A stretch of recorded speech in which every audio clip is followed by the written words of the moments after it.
Hi everyone, my name is Sean Baugh. Today I want to take you through a journey throughout Taylor Swift's music and also through the history of feminism in America and also the tension between visibility and inclusion in pop culture. When I started this project, my question was simple. What does it mean to be one of the most powerful women in music and who calls herself a feminist? But I dug deeper. I realized that this was much more than one artist. It's about how feminism evolves. And that leads me to my thesis. Taylor Swift's portrayal of womanhood reflects the growth of mainstream or white feminism, but is also exposed to blind spots in her music. Songs like The Man, You Need to Calm Down aim to challenge sexism and celebrate inclusion. But they also raise deeper questions about who is centered in these conversations and who is still waiting to use the mic.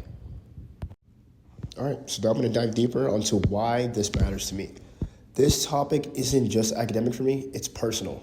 Growing up, I watched women like my mother, sisters, and teachers carry burdens they never asked for, while still showing up with strength, intelligence, and fire in their passion.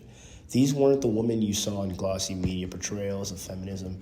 They're the caretakers, breadwinners, and survivors. Some working multiple jobs, some rejecting gender norms entirely, just to prove themselves. That's why this project matters to me. As a man with a platform, I recognize that I have privilege in this space. And that means I have a responsibility not to speak for women, but to interrogate whose story gets amplified and whose are left in the margins, so in the dark. Taylor Swift, as one of the most influential artists alive, has the power to shape our cultural understanding and narrative of feminism. So analyzing her music isn't just about her, it's about the narrative of feminism itself and entirety. All right, let's take a step back for a moment and find out the feminism in context for history. The first wave of feminism in America was roughly around 1848 to 1920, which fought for women's suffrage. This movement largely excluded women of color. Sojourner Truth famously asked, "Ain't I a woman?" Because even with the fight for women's rights, the black women are sidelined and often misportrayed. The second wave is the 1960s to the 70s, which fought for the workplace equality, reproductive rights, sexual liberation, so definitely more inclusive. But again, working class women, queer, and women of color were often left out and disregarded. Now, in the third wave, or what some call modern feminism, also includes a fourth wave as well, we see the language of intersectionality get thrown around, a term introduced by Kimberly Crenshaw, which means it's asking us to look at race, gender, sexuality, class that overlap to create a unique experience of oppression. So we have different viewpoints now, different experiences that gets lump sum into it. But even with this progress, problems remain. Pop feminism, the kind that we see on t-shirts, commercials, and yes, in music, often with a lot of propaganda, oversimplifies complex struggles. It makes feminism accessible, but at what cost? Because now you're flattening its depth. All right, so this segues and brings us to white feminism.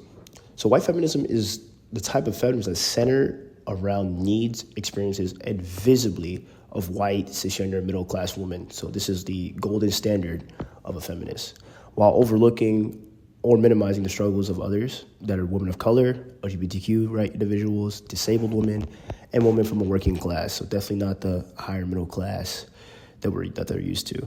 So Taylor Swift's career really neatly fit this niche. It makes us think of her as a girl squad, the era of feminism that was curated, polished, and safe, not including the other spaces. She avoided political statements and often focused on empowerment narratives that reflected her own experience, definitely not inclusive of a deeper background. So what was wrong? I wouldn't say it's wrong, but it definitely wasn't complete, and it also left out many asking questions.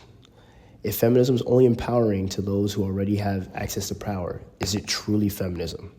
So this leaves us on a cliffhanger on her career, and we'll see how she progresses through that. Now let's analyze The Man. So this song in Taylor Swift's career flips the script. I'd be the man. Swift asks us to reimagine her career if she'd be a male. Would she be celebrated instead of criticized for her ambition, relationships, and power? On one level, this is a very sharp critique because of the double standards at play. It makes it invisible to be visible. But here's a deeper tension. Whose experience is she speaking for and regarding to? This song reflects Swift's very specific position as a wealthy, white, globally famous woman, and that plays into the white feminism ideology. What does being the man look like for a black woman trying to navigate a male-dominated workspace, or a queer woman who struggles with gender roles that aren't hypothetical? This song challenges sexism as a whole, but it also reveals how feminism can still feel self-referential when it doesn't broaden its lens. All right, now let's talk about You Need to Calm Down. On the surface, this song is a pride anthem, celebrating LGBTQ plus inclusion, condemning online hate, and aligning Swift with the queer communities. So this is definitely pushing a newer agenda than what she's used to initially when she started her career, and definitely more open. But there's also critics that question, is this truly advocacy or allyship, or is it just packaged in a mass appeal? Swift's voice dominates the track. Queer icons like Tardrick Hall and the Queer Eye cast in the cameos in the music video, which we find very, very, very cool with her fans. But there's also critics that noted that their voices are supporting roles in Swift's narrative and not the full scope. This doesn't mean the song is meaningless. It definitely brought attention to LGBTQ issues in mainstream pop, but also raises a vital question. Who is truly benefiting from these portrayals? The communities being celebrated, or the artists leading the conversation? Are they getting misrepresented? Is Taylor being put on a pedestal? We'll definitely find this out later on. All right, so in Taylor Swift's Mad Woman is a completely different approach. Here, Swift channels righteous anger, the kind that historically dismissed as hysteria amongst women, especially back then. The song mirrors Charlotte Perkins' Gilman, The Yellow Wallpaper, where women are frustrated for being pathologized until she descends into madness from confinement. Swift reclaims that archetype. The mad woman isn't crazy. She's reacting to betrayal, manipulation, and public scrutiny from doctors, especially those that were perceived as higher-ups, telling women how to treat themselves. This track connects deeper to feminism in a traditional way, the fight to legitimize women's anger. It acknowledges that rage can be a good form of resistance, and in doing so, it steps beyond polished pop and into something more raw and unsettling, which definitely sits well with certain fans. There's also critics, but this is definitely the right direction from what she's used to early on in her career. All right, so now we're gonna have more of a wider reception among marginalized groups and communities. So we can't just analyze Swift in a vacuum in a tunnel vision setting. Reception definitely matters. And for Black women, queer fans, and working class listeners, these songs usually don't fully resonate with them. Why? Because there's still a centered privilege of experience from their womanhood. This isn't a discredit to Swift's growth or intentions, which has definitely been significant from the start, but it's still a reminder that the representation without intersectionality is often incomplete and can't be complete until it's involved with all parties or different backgrounds that captures everybody's experience. So, is it safe to call Taylor Swift a feminist icon? Yes and no. She's grown tremendously. She's used her platform to challenge sexism, fight for artists' rights, and speak on political issues. But her feminism often operates within a safe commercial boundary in that sense. However, she has definitely progressed, and I believe that she's on her way to going into deeper conversations and more uncomfortable spaces. But in this sense, Swift's evolution mirrors American feminism itself, powerful, but also imperfect and definitely incomplete on her journey. If feminism isn't intersectionality, it isn't feminism. And this was said by Kimberly Crenshaw. When we talk about feminism today, we can't just talk about gender. We also have to talk about race, the class, sexuality, disability, and more. Because these identities intersect in ways that shape women's experiences from oppression. This is what Kimberly Crenshaw calls intersectionality. It's a framework that shows multiple systems of power that overlap.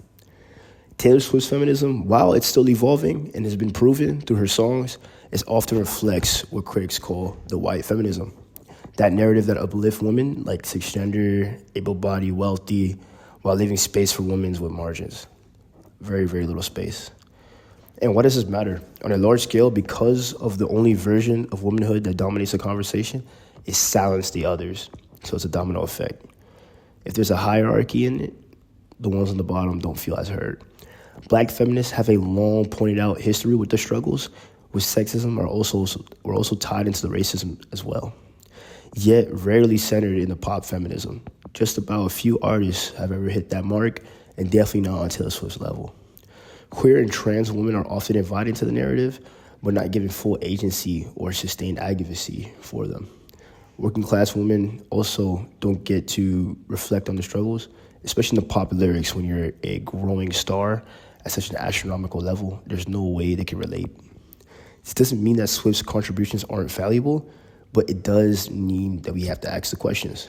How can mainstream feminism grow beyond its blind spots? And how can we make room for all the women, that not just the visible ones, the ones behind the scenes, the one that doesn't have that mic at the time? All right, so I know a lot of things got reiterated throughout this presentation, but here's my final takeaway. Taylor Swift's music has been a powerful vehicle for feminism conversations, but it also reflects the limitations of a feminist that centers privilege over intersectionality, which is very important. And it isn't about canceling Taylor Swift or having that type of culture to silence her, as she's done so much good for the pop culture. But it's also about accountability. It's about making sure feminism, like Swiftie herself, evolves until every woman gets the mic. Thank you.